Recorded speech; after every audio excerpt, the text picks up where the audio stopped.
Assalamu alaikum class and a very good morning. How are you all? I hope all of you are doing well by the grace of Almighty Allah. Alhamdulillah, Miss is also doing fine. Class, are you doing your most important thing in your life? You must be wondering, what is that most important thing that Miss is asking about? Well, I'm talking about studying. Are you doing that?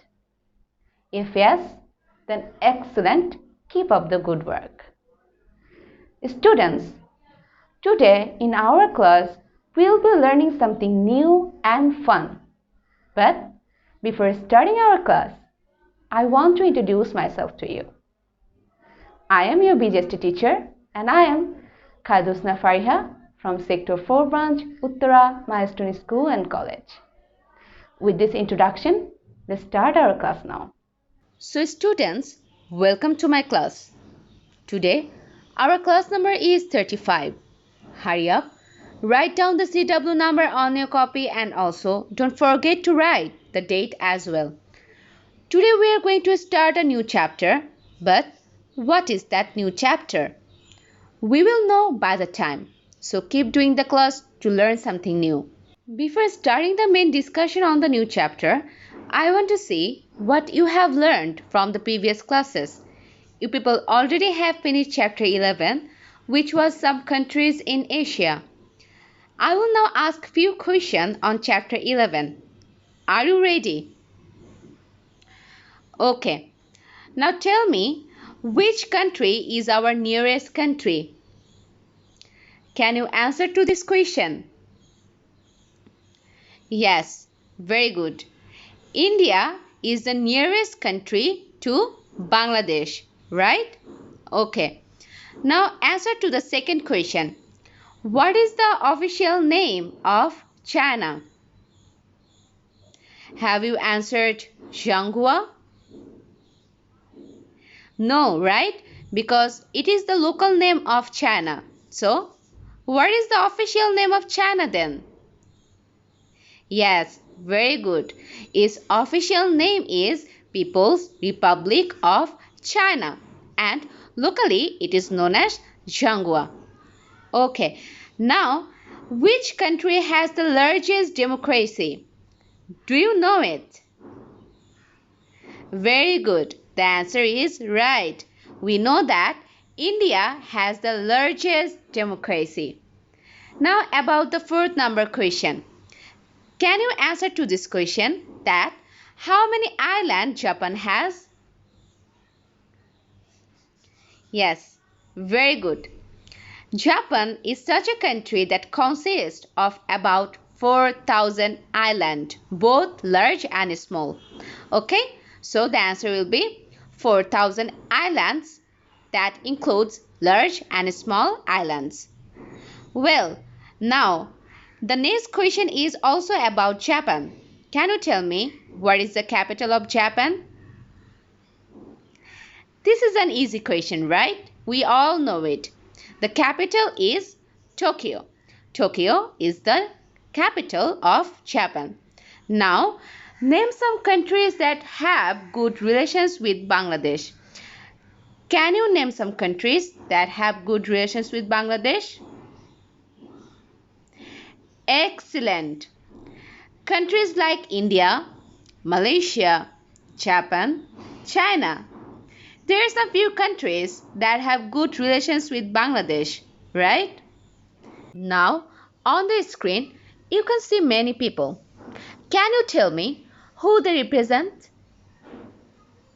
They can be citizens of any country, right? And now in this picture, you can see someone is casting vote and someone is giving tax. These responsibilities are connected to whom? Can you tell me? Very good. These responsibilities are connected to citizens.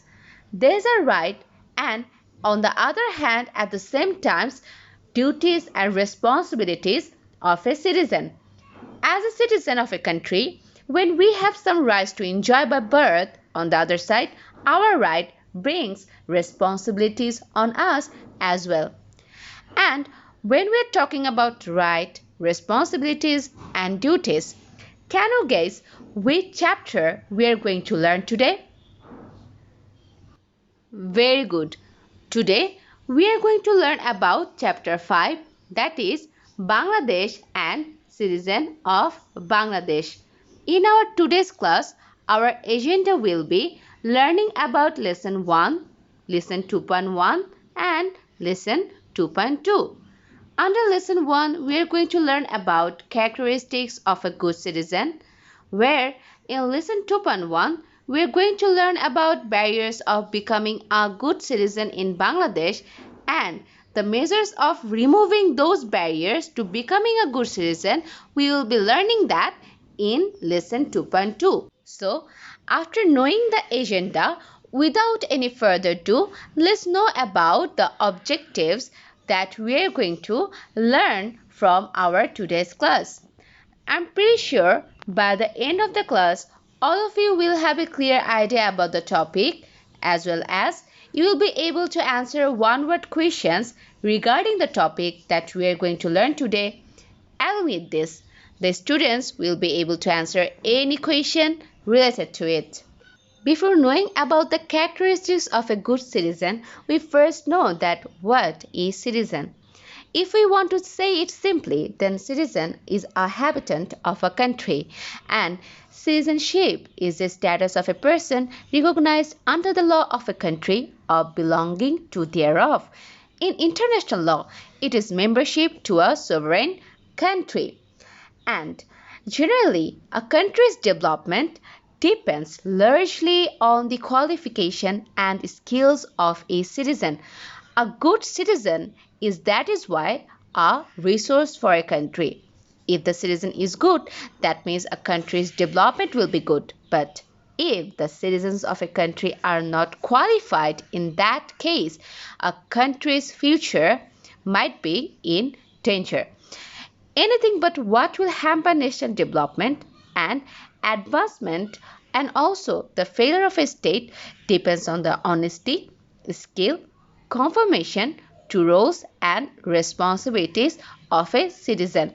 That is why being a good citizen is must than just be a citizen. Everyone in a country can be known as a citizen, but not everyone in a country will be regarded as a good citizen. A country needs good citizen for its proper development. But now the question is a good citizen born, or do we have to achieve any kind of attributes to become a good citizen? Well, the answer is simple. Nobody is a good citizen by birth. Rather, one has to achieve the attributes. That means there are some attributes of a good citizen which a citizen grows up to become a good citizen. According to political scientists, a citizen has to qualify 3 attributes which are also regarded as characteristics to become a good citizen. The 3 characteristics are intelligence, self-control, and conscientiousness. Here you can see the 3 characteristics that you may also say the attributes of becoming a good citizen. They are intelligence, self-control, and conscientiousness. If you want to become a good citizen, then all of them are must. You have to nurture them in yourself and you cannot just accept one and deny the other. With having them one missing, you cannot be a good citizen. So, I'm telling you again, if one wants to be a good citizen, then all of these 3 characteristics are must. The first characteristics to become a good citizen is intelligence. But what is intelligence? Intelligence is the ability to acquire and apply knowledge and skills. It can also be said that it is the capacity for logic, understanding, self-awareness, learning, emotional knowledge, reasoning, planning, creativity, critical thinking, and problem solving. To become intelligent, one needs to become educated and earn knowledge. Without being educated and earning knowledge, one cannot be an intelligent person. Therefore, the citizen needs to be rightly educated with necessary education.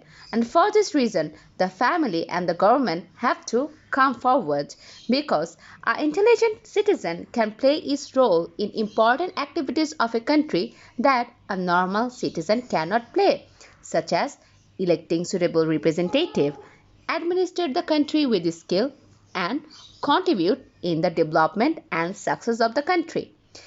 In that regard, the parents should educate their children properly, and the government is the one who should be responsible to ensure the arrangement for proper education so that the people of a country or the citizen of a country have the opportunity to educate themselves and to earn knowledge.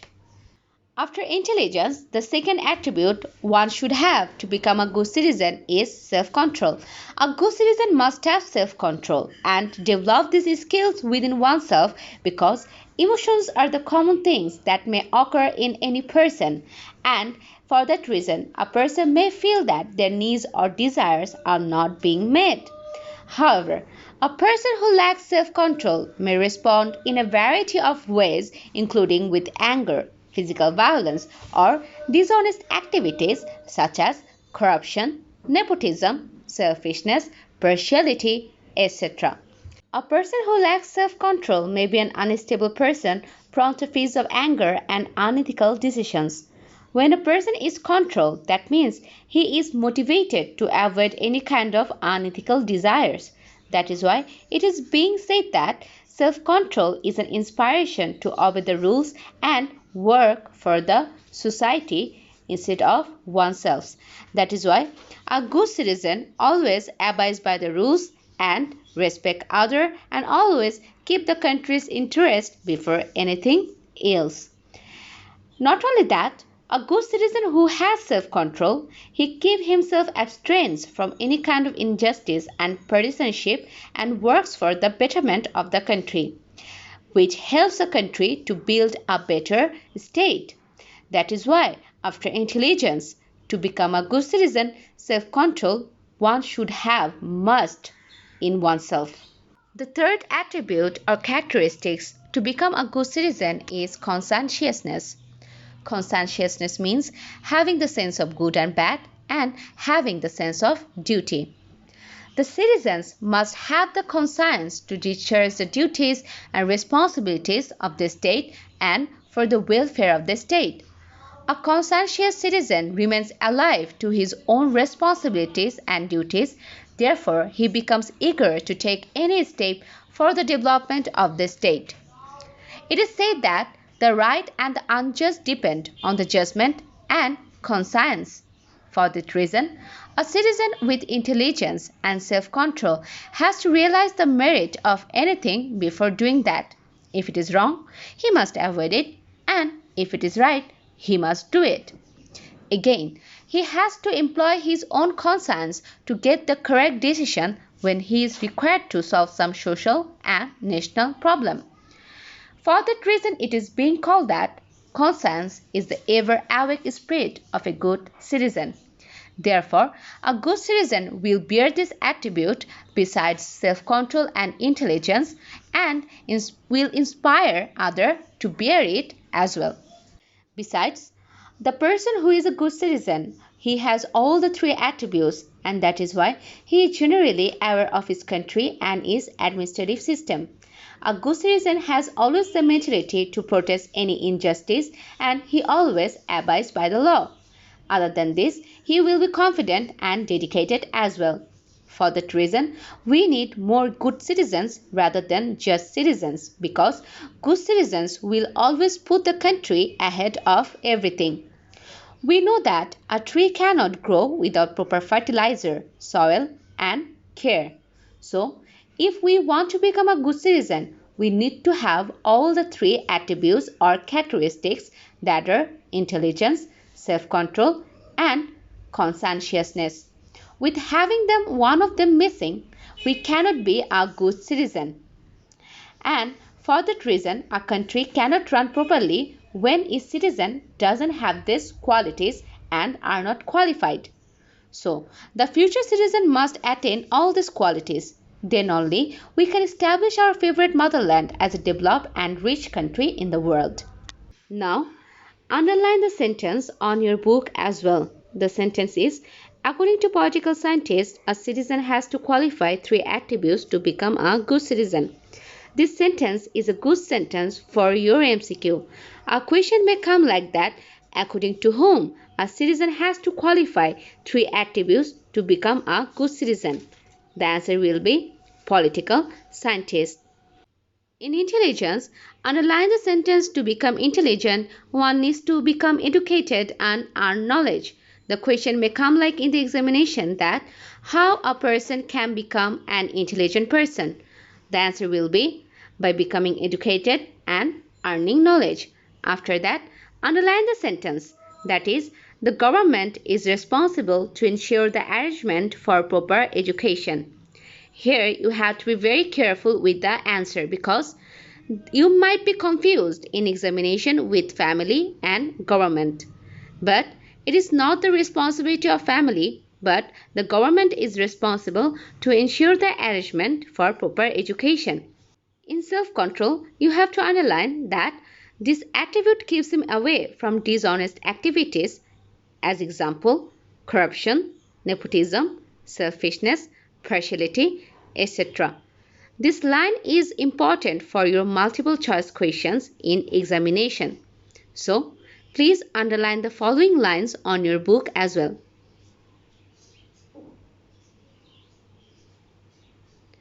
Okay, I think you have underlined.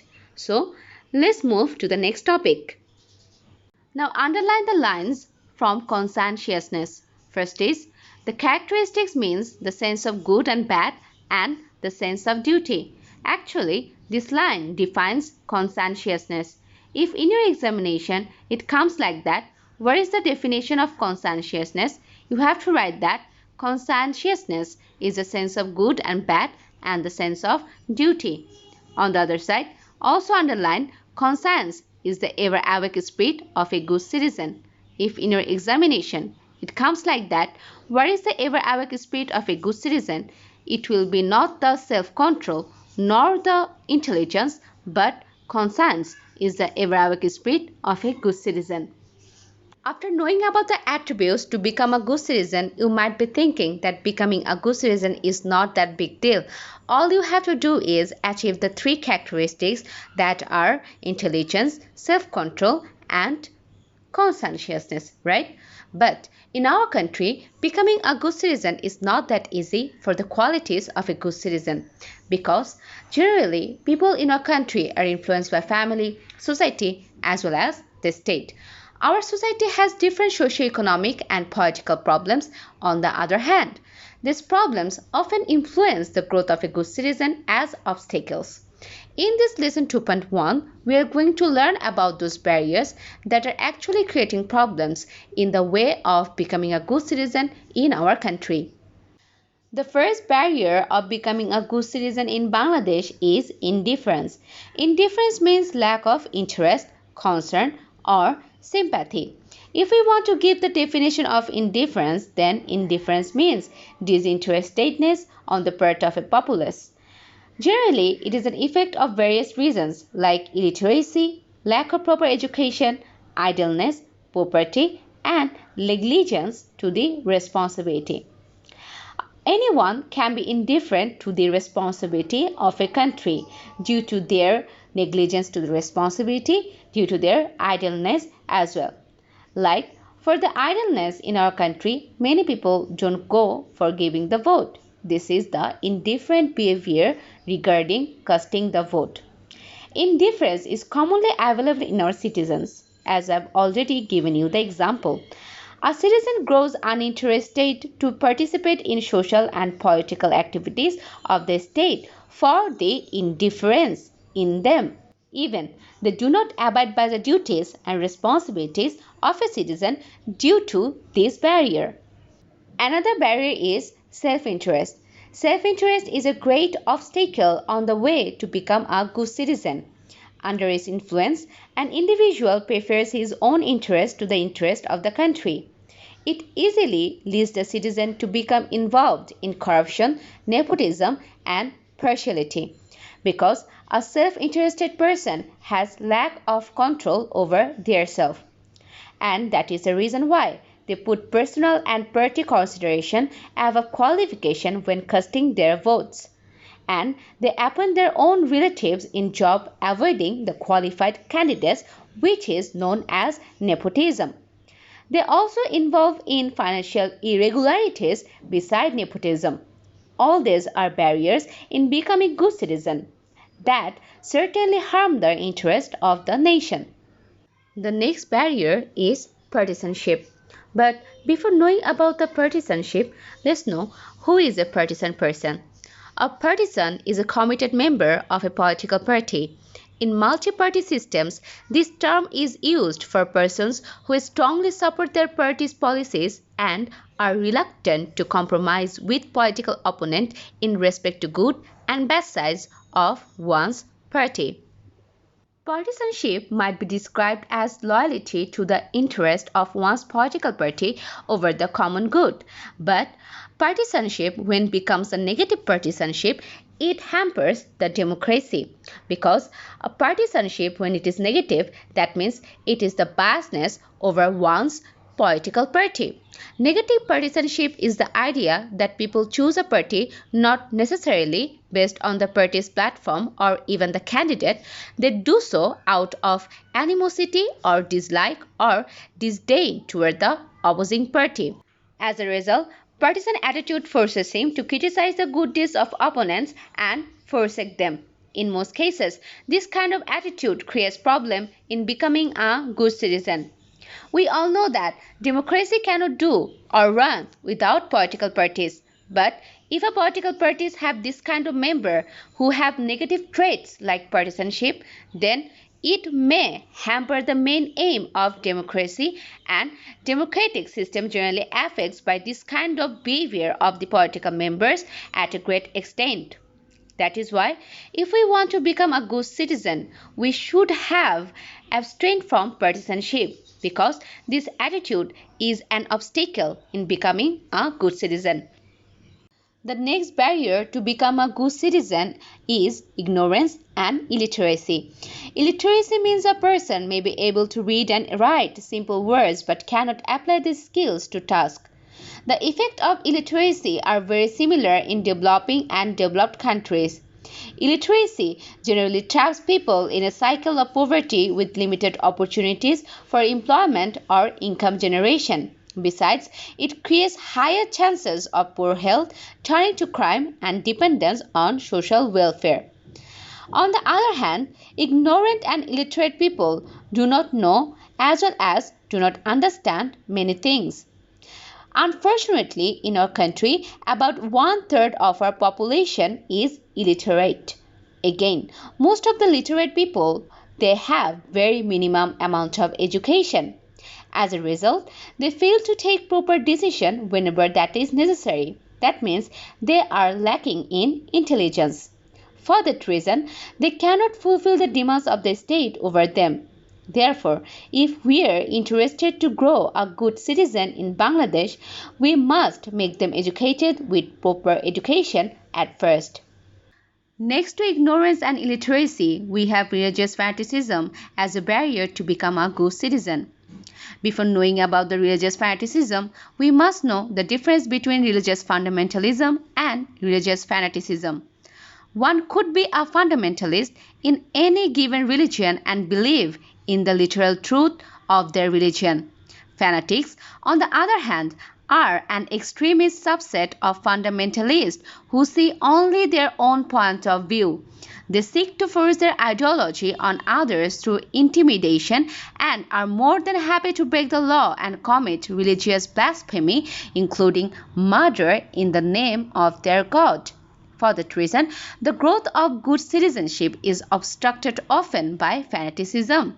Such attitude forces an individual to hate other religions. This leads to discrimination and conflicts, and for that reason, it spoils the national integrity, development, and advancement. After religious fanaticism, it comes pompousness. Pompous is when someone is too serious about oneself and gives full of importance. This is the reason why it is sometimes can be regarded as a negative character in a human being, as under its influence one sees himself as above everybody. And for this reason, he doesn't consider opinion of other, as he thinks that his opinion is the best and that matters the most. And that is the reason why he tries to impose own opinions over others. For all these things, pompousness can create a huge barrier in becoming a good citizen. So, if one wants to become a good citizen, he must avoid pompousness. Now, let's see a small video on pompousness with some related examples.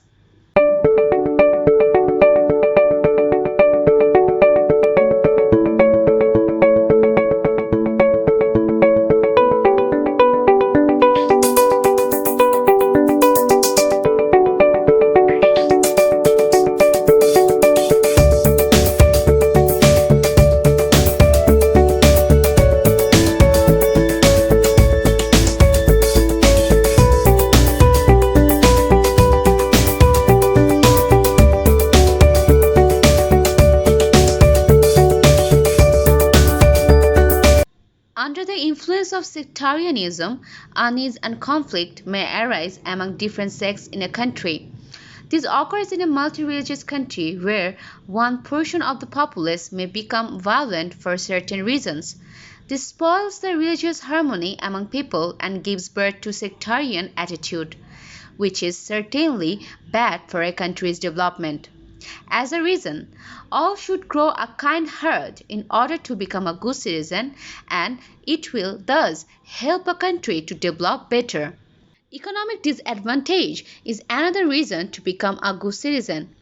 Bangladesh is a developing nation, and we have already known that in our country, one-third population are illiterate, and about 50% of our population lives below the poverty line.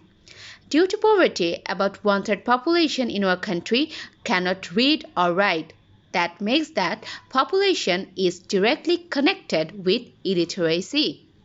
For this reason, the intellect cannot bloom. That means they cannot become an intelligent person. If there is no intelligence, that means they are no in the way of becoming a good citizen.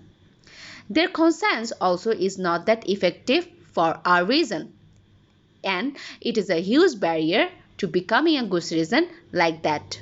So far, we have learned that we have three characteristics to achieve to become a good citizen. They are intelligence, self-control, and conscientiousness. Even though becoming a good citizen is very easy with these three characteristics, but we have seen that there are lots of barriers created by society, family, and politics that actually creates hindrance to become a good citizen for the country's people. And now that we have learned the barriers that actually creates problem to become a good citizen, now we will know that what are the measures that we can take to remove the barriers so that we can become a good citizen. The first one is one has to be patriotic after getting proper education. Thus, one will become intelligent. Then one has to participate in development activities for the nation, forgetting about all indifference and laziness. Then one must remember that country has preference to individual and forget about any self-interest. Thus, one will have self-control over thyself. Other than these two, one has to be universal instead of being partisan. Besides, one must treat everyone equally, irrespective of religion, caste, clan, etc. That will remove problems like sectarianism and religion fanaticism. After that, one must avoid false pride and give due importance on welfare-oriented opinions. That will solve the problem like pompousness. A good proposal of an individual should not be surpassed only with the excuse of majority. Everyone must be brought to equal status by removing economic disadvantages. If we can have all these kind of measures, then we can assure that we will be able to remove the barriers to become good citizens. Now that we have learned about lesson 1, 2.1 and 2.2, let's see some related questions from these lessons. The first question is, who is a good citizen? For writing the answer to this question, you have to write the definition of a good citizen. We have already learned that a person who has the three characteristics like conscientiousness, self-control, and intelligence is known as a good citizen. The next question is, what do you understand by conscientiousness? Here you have to write about the details of conscientiousness after giving the definition to it. We know that conscientiousness is the sense of duty and also is a sense of good and bad. After writing the definition of conscientiousness, you have to write the details to write the answer of this question. After that, what is pompousness? We have already known that pompousness is related with the excessive self-interest over oneself. For pompousness, a person thinks that he is the best, and for that reason, he doesn't care about other opinions or value others' opinions at all. For writing the answer to this question, you have to write the details about pompousness that we have learned from today's lesson. The next question is, why is it hard to become a good citizen? To write the answer to this question, you have to mention the barriers to become a good citizen like pompousness, self-interest, ignorance, illiteracy, and so on. The last question is, what are the measures to remove barriers to become a good citizen? We already discussed about the measures to remove barriers so that we can become a good citizen, right? So learn about it because you have to write that to answer this question. Now it is time to take your feedback. Try to answer the following questions. Can you tell me what kind of citizen is a resource for a country? Yes, very good. You remembered well. Now, tell me, why does a country need good citizens? You are thinking that it is a descriptive question, right? But it is not. Okay, very good. Those who have answered correctly. But who cannot answer?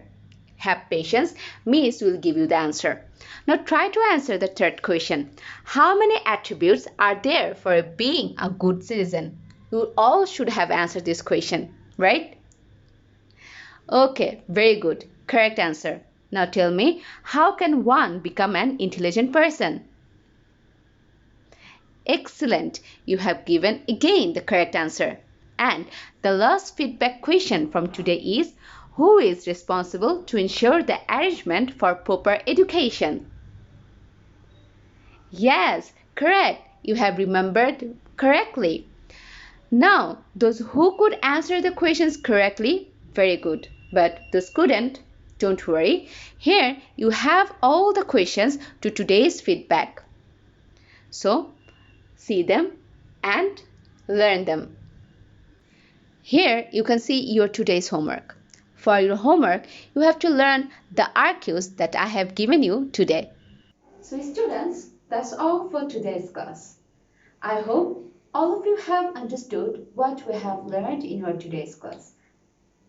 But one thing I want to warn you before finishing our class, and that is, don't forget to do your homework and don't forget to learn your lesson every day.